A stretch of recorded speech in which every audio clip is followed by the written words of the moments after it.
हम कौन सा दंगल चाहते हैं? हम कोई दंगल नहीं चाहते। हमने कौन सा दंगल किया?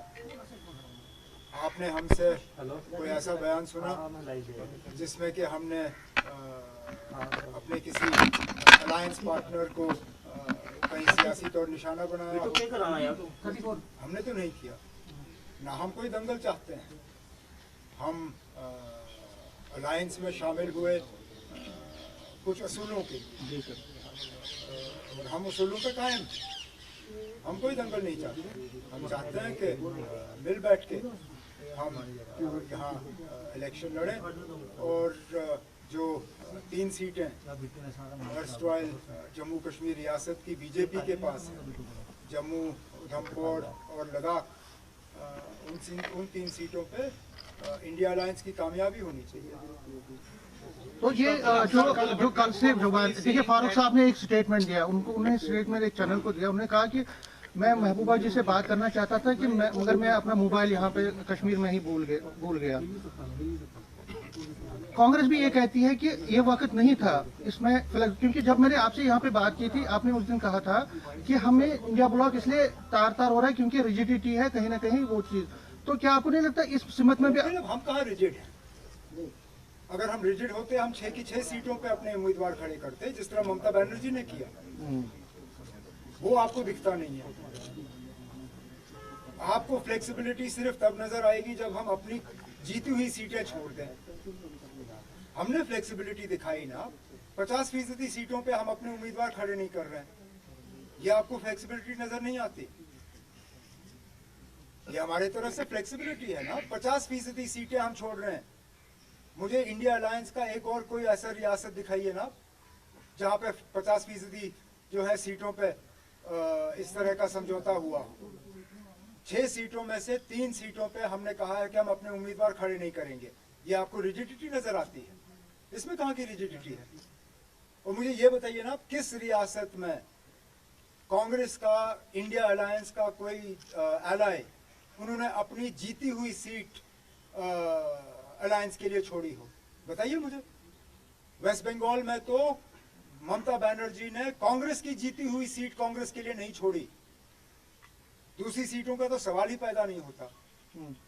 हम 3 सीटों पे जो है कांग्रेस के साथ समझौता करने के लिए तैयार हैं और आप कहते हो कि रिजिडिटी नहीं होनी चाहिए। ये कहाँ की रिजिडिटी है? 50% ना। मुझे और कोई कह रहा हूँ, आप मुझे कोई और रियासत दिखाइए जहाँ पे 50%। कांग्रेस ये कह रही है, कांग्रेस ये कह रही है कि हम जान देना चाहते थे पीडीपी को, लेकिन क्योंकि जम्मू, उधमपुर और लद्दाख में उनकी। मैं माफी चाहता हूँ ना। कांग्रेस कौन होती है देने वाली? और अगर कांग्रेस देना चाहे तो शौक से दे। 3 सीटें कांग्रेस के पास हैं। जम्मू सीट, उधमपुर सीट और लद्दाख सीट कांग्रेस के पास है। किसने रोका उनको? शौक से दे दें। लेकिन उमर साहब, जिस तरीके से आपका जो ये फैसला है उसके बाद आपको नहीं लगता कि पीएजीडी अलायंस जो बना था एक बड़े। PAGD alliance was never an electoral alliance. It was an alliance based on ideology. Those parties that feel that PAGD should only benefit seat sharing were in the PAGD for the wrong reason. Neither PAGD nor India Alliance was just about seats for us. It was about an idea. It was about a goal. We stand to that goal. Those who feel that India Alliance or PAGD should only be about seats, this question is for them, not for us. We are committed to the ideas of both India Alliance and PAGD. There are 3 seats we have already given to the India Alliance. What more do you want from us? Mr. Abdullah, Mehbooba Mufti is saying that if National Conference wanted to contest on all 3 seats in Kashmir, Dr. Farooq Abdullah should have taken an initiative. He should have called a meeting, and PDP was ready to sacrifice all seats if they were taken on board. The PDP had already committed in the Bombay meeting, the Mumbai meeting of the India Alliance. I was there when Madam Mehbooba Mufti categorically said that whatever decision Dr. Farooq Abdullah takes with regard to seat distribution for Parliament in Jammu and Kashmir is acceptable to the PDP. We were all there. She categorically said that any decision Dr. Farooq Abdullah takes is acceptable. So why is she now taking a different position? I'm not answerable for her. As I said, we are not in this for our own petty gains. We have been as flexible as you would expect us to be. Umar साहब एक सवाल You don't, 1 minute. I'm sitting here in Jammu. You don't think my colleagues in Jammu would like to put candidates up in Jammu and Udhampur parliament seats? Why don't you go and talk to my colleagues in Kishtwar as to what a difficult decision this is for them to not have a national conference candidate in this parliament election? Talk to my colleagues from Jammu, from Kathua, from Udhampur, from Samba, from Riyasi, who would like to see the national conference symbol in this election. But this is not about just simple party politics. Are you yourself going to contest from Srinagar Lok Sabha seat? Sir That's India not for alliance you आपको to, लगता है that's not for कमजोर you हो to रही है ask me, क्योंकि and nor is it for me sir to India announce. Alliance कमजोर हो रही है। ममता बनर्जी ने सारी सीटों पर खुद लड़ा, इसके अलावा कई सारी और सियासी पार्टियां जो हैं वो भी अलग लड़ रही है। आइडिया ऑफ इंडिया जो है वो पूरी तरह से खत्म हो रहा है। नहीं ना, पूरी तरह से अगर खत्म होता तो शायद कहीं पे भी सीट शेयरिंग मुमकिन नहीं होती। ये सही बात है कि हम उम्मीद कर रहे थे कि वेस्ट बंगाल में भी इंडिया अलायंस की सीट शेयरिंग पे हम कुछ नतीजे हासिल कर सकें, लेकिन चलिए जहां वेस्ट बंगाल में हमें थोड़ा सा धक्का पहुंचा है वहां बाकी रियासतों की तरफ देखिए। आप कभी उम्मीद कर रहे थे कि यूपी में होगा या बिहार में होगा, महाराष्ट्र में होगा? कई सारी ऐसी रियासतें हैं जहां पे कांग्रेस ने अपनी सीट शेयरिंग जो है वो मुकम्मल कर ली है।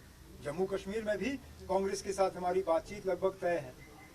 तो एक वेस्ट बंगाल में बेशक उम्मीद के जितनी हमें उम्मीद थी वो हमारी उम्मीद पूरी नहीं हुई, लेकिन मैं खुद कहता हूँ मुझे उम्मीद नहीं थी कि यूपी में होगा, लेकिन यूपी में वो कर दिया। मुझे डर था कि शायद बिहार में मुमकिन नहीं होगा या महाराष्ट्र में प्रॉब्लम होगी।